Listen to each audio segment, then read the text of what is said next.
वहीं गुजरात के चुनावी दंगल में आज पहले चरण के 89 विधानसभा सीटों पर प्रचार का जोर और शोर थम जाएगा। सौराष्ट्र और दक्षिण गुजरात के 19 जिलों में 89 सीटों पर 1 दिसंबर को मतदान होगा। इसलिए सभी सियासी पार्टियां पूरे दमखम के साथ रैलियों का जोर लगा रही है। बीजेपी अपनी 27 साल की साख बचाने के लिए जी जान से जुड़ी हुई है, तो कांग्रेस सत्ता में वापसी की आस लगाए हुए हैं। आम आदमी पार्टी भी त्रिकोणीय मुकाबला बनाने में जुटी हुई है।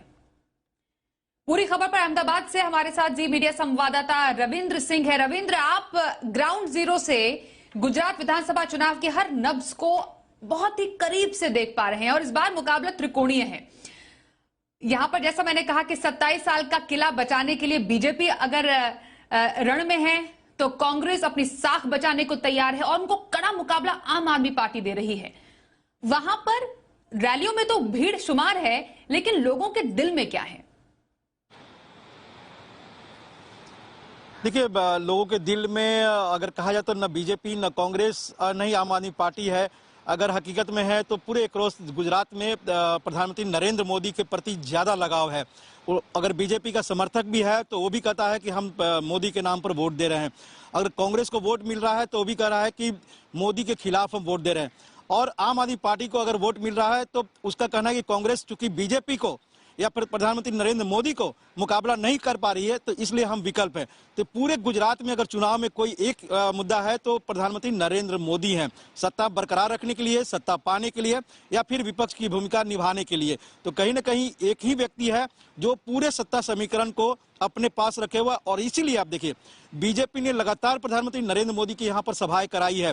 पिछली बार 2017 में आपने ध्यान दिया होगा, सबको पता है कि 99 सीटों पर बीजेपी सिमट गई थी और इस बार बीजेपी ने एक आंकड़ा रखा है कि 130, 140, 150 का टारगेट रखा है जो ऑल टाइम हाई हो। तो ऐसे में उनके पास एक ही आसरा है, एक ही चेहरा है, प्रधानमंत्री नरेंद्र मोदी। अब तक उनकी 21 से ज्यादा रैलियां हो चुकी है पूरे गुजरात में और 1 और 2 दिसंबर को भी रैली होनी है। तो कहीं ना कहीं लगभग यह आंकड़ा 30 के करीब पहुंच जाता है। तो इतनी बड़ी संख्या में अगर प्रधानमंत्री नरेंद्र मोदी, जो उनका होम स्टेट है, वहां पर रैलियां हो रही है तो कहीं ना कहीं बीजेपी को पता है कि कांग्रेस को मात देनी है या आम आदमी पार्टी के खाते को नहीं खुलने देना है। तो उसके लिए एक ही चारा है, मोदी, प्रधानमंत्री नरेंद्र मोदी की ज्यादा से ज्यादा रैलियां, ज्यादा से ज्यादा रोड शो, ज्यादा से ज्यादा लोगों तक उनका संदेश पहुंच सके। तो एक ही मुद्दा है, पीएम मोदी, चाहे बीजेपी के लिए हो, कांग्रेस के लिए हो या आम आदमी पार्टी के लिए। बिल्कुल, और बीजेपी भी बहुत भले से जानती है कि हर एक चुनाव में प्रधानमंत्री मोदी को आगे रखकर ही उन्होंने बहुत बड़ी कामयाबी हासिल की और गुजरात विधानसभा चुनाव में भी कुछ यही नजर आ रहा है साफ तौर पर। लेकिन अगर रियल मुद्दों की बात करें यहां पर रविंद्र, तो मैं आपसे बहुत क्विकली समझना चाहती हूं कि इस बार कौन से ऐसे मुद्दे हैं जिसको पूरी तरह से साधने में लगी हुई हैं पार्टियां?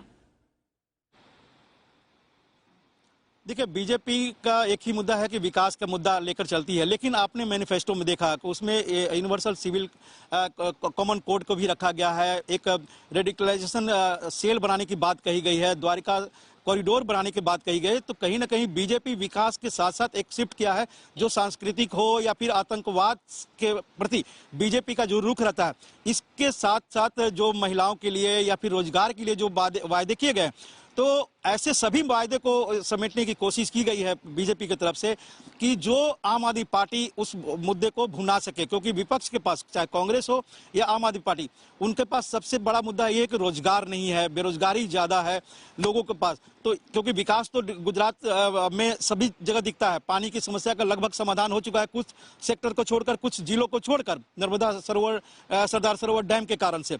ऐसे में एक ही मुद्दा है, रोजगार को कैसे भुनाया जाए, बेरोजगारी को कैसे भुनाया जाए, युवाओं तक कैसे अपनी पैठ बनाया जाए।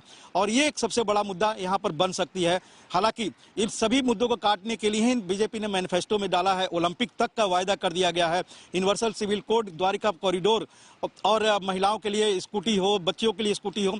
तो कहीं ना कहीं मुद्दे बहुत से हैं, लेकिन जैसा कि पहले भी कहा, मुद्दा एक ही है, प्रधानमंत्री नरेंद्र मोदी। और यही वजह है कि आपने दिखाया भी कि किस तरह से मल्लिकार्जुन खड़गे, जो कांग्रेस के अध्यक्ष हैं, उन्होंने रावण कहा, इसके पहले उन्होंने झूठ का सरदार कल कहा था।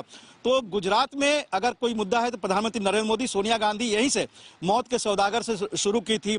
यहीं पर आपने देखा कि इस चुनाव में ही कांग्रेस के मधुसूदन मिस्त्री औकात दिखाने की बात कर रहे थे, अब झूठ के सौदागर और रावण तक की उपाधि दे दी गई है। तो इसका तो फायदा वाकई सीधे तौर ये पर बीजेपी एक दूसरे पर आरोप प्रत्यारोप या तंज कसने का जो दौर है वो चुनावी रैलियों में, रविंद्र जैसा आपने बताया, जिक्र किया, लगातार जारी है। और ये चुनावी जोर जो है और प्रचार है वो आज थम भी जाएगा और 1 दिसंबर को गुजरात की जो जनता है वो पहले चरण का मतदान करेगी। जानकारी और बातचीत के लिए रविंद्र आपका धन्यवाद करेंगे।